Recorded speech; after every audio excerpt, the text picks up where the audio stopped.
L'actualité de ce jeudi, c'est aussi cette 10e journée interprofessionnelle de manifestation contre le projet des réformes des retraites. Des rassemblements sont organisés dans plusieurs villes, à Paris bien sûr, mais aussi à Nantes, Marseille, Toulouse. Rassemblement à Toulouse où Jean-Luc Mélenchon a prévu de manifester. En marge de la mobilisation, évidemment, la conférence de financement a débuté. Une réunion est d'ailleurs organisée ce matin. Bonjour Yves Verrier, merci d'être avec nous. Vous êtes secrétaire général du syndicat Force ouvrière. D'abord, les enjeux de la mobilisation du jour, quels sont-ils ? Ils sont de rappeler au gouvernement que décidément nous ne voulons pas de ce projet de système universel de retraite par points parce que, il aboutira à dégrader les droits à la retraite, à rendre plus difficiles ces droits à la retraite, à les rendre incertains.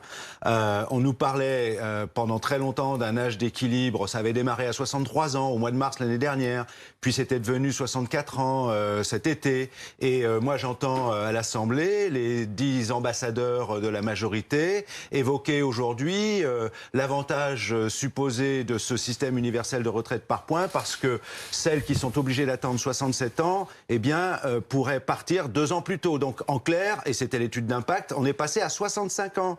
Donc, il faut bien comprendre que l'objectif de ce système de retraite, il est de faire en sorte que demain, les gouvernements aient entre les mains les paramètres, que ce soit la valeur du point, le taux de rendement du point, ou maintenant les bornes d'âge d'équilibre, 65 ans, apparemment, avec celui du malus. On pourra jouer sur le taux de malus, le taux de bonus, pour, au final, contraindre à ce qu'on soit obligé, quand on a encore du boulot, de travailler plus longtemps, jusqu'à 65 ans et plus. Et donc, ça, nous pensons que c'est un recul en matière sociale, un recul majeur en matière de droit à la retraite, que c'est une erreur, y compris dans la façon de gérer les retraites demain. L'État aura entre les mains tout le volume des retraites dans sa globalité. On est en train d'étatiser le système de la sécurité sociale en matière de retraite. Ce sont nos cotisations. Et puisqu'on a une réunion sur la gouvernance aujourd'hui, c'est exactement ce que nous allons contester. La conférence de financement, justement, est-ce que vous avez le sentiment qu'elle peut aboutir ? Je ne crois pas, pour une raison simple. Dès le départ, nous avons dit qu'elle allait à l'impasse. Pourquoi ? On est dans une configuration, on l'a dit, à peu près similaire à celle de l'assurance chômage.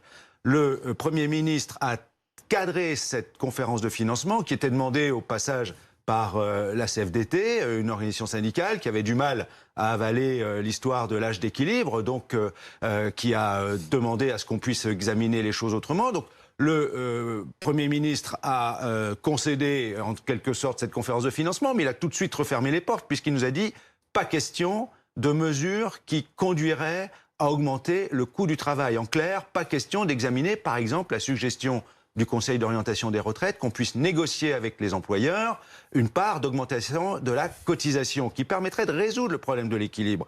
Et il faudrait encore qu'on se mette d'accord sur les causes du déséquilibre annoncé. Le gouvernement dramatise en plus les choses. Il nous dit 113 milliards d'euros à horizon 2030, évidemment, quand vous cumulez année après année. Mais il oublie simplement de nous dire que, par exemple, 113 milliards d'euros de déséquilibre viennent des politiques de rigueur sur les salaires des fonctionnaires.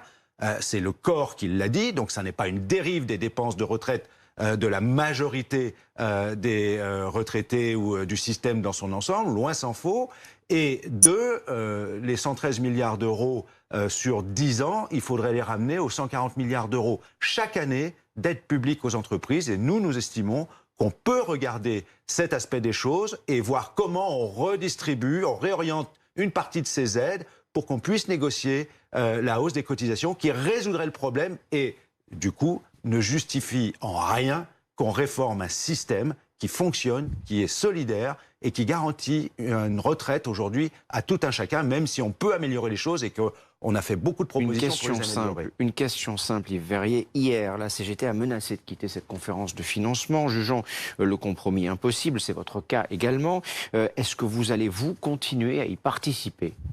Il est clair que, je l'avais dit, j'avais pris une image, le bateau de la conférence était confronté à des courants tellement contraires en son sein même, entre le MEDEF, telle ou telle organisation syndicale, y compris nous-mêmes, que je ne voyais pas que ce bateau-là arrive à bon port. Là, on voit qu'il est en train de prendre l'eau de toutes parts. Ceux qui cherchent à écoper n'y parviennent pas, on va au naufrage et en tout cas, nous, on ne se fera pas naufrager. Donc vous allez quitter cette conférence de financement ? Je ne sais pas ce que nous allons faire. Nous allons voir comment les choses évoluent aujourd'hui. Mais il va de soi qu'on ne se laissera pas enfermer dans cette impasse. Est-ce que vous allez faire partie de ceux qui écopent ou est-ce que vous allez faire partie de ceux qui restent sur le bateau ou qui prennent une annexe pour le quitter? Le gouvernement, c'est le Conseil d'État lui-même qui l'a dit, n'a pas été capable de faire des projections financières, l'étude d'impact, dont le Conseil d'État nous dit qu'elle est lacunaire. C'est-à-dire qu'on n'a aucune visibilité sur le financement du système universel de retraite par points à moyen et long terme. Et il nous demande, nous, de faire, entre guillemets, le sale boulot. Eh bien, on ne va pas faire le sale boulot sur le dos des droits des salariés, que ce soit en termes de recul de l'âge de la retraite ou de détournement de fonds qui sont consacrés, par exemple, aux accidents du travail, aux maladies professionnelles, à l'assurance chômage, au logement, donc ou ce encore que l'on les réserves de retraite des salariés du régime général. Si les choses n'évoluent pas, vous allez vous aussi quitter cette conférence de financement. La CGT propose une conférence alternative. Votre sentiment sur cette idée? La CGT ne propose pas cette discussion de l'intersyndicale. Oui. C'est une discussion, oui, mais il faudrait aussi qu'on cesse claquer la porte si ça reste. La com, c'est pas ça qui est important. C'est le fond du sujet aujourd'hui, le système universel de retraite par points.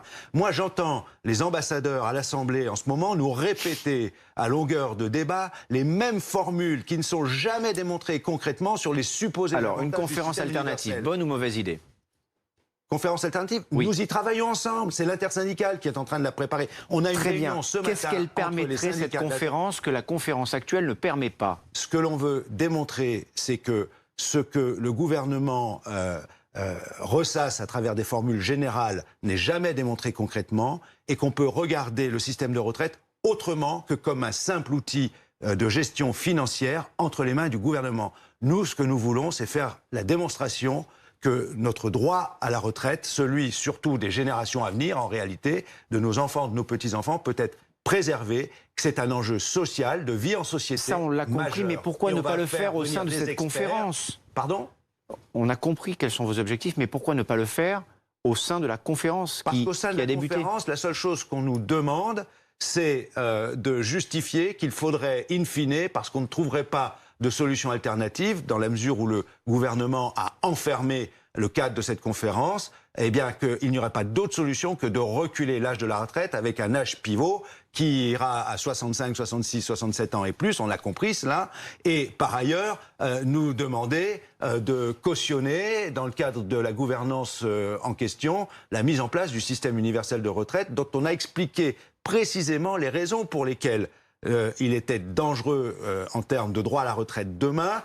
Nous avons fait ces débats sans cesse, y compris avec les ministres, y compris avec les députés de la majorité, mais je vois qu'ils leur reprennent les mêmes formules que nous avions pourtant démontées au fil de nos débats avec eux au sein de l'Assemblée nationale. Eh bien, nous allons à nouveau montrer en quoi ce qui nous est asséné à longueur de débats, ce n'est pas des débats, ce sont des reprises de phrases tout le temps les mêmes, démontrer en quoi ça n'est pas juste, c'est faux. Merci Yves Verrier, merci d'être venu ce matin sur ce plateau nous expliquer tout cela.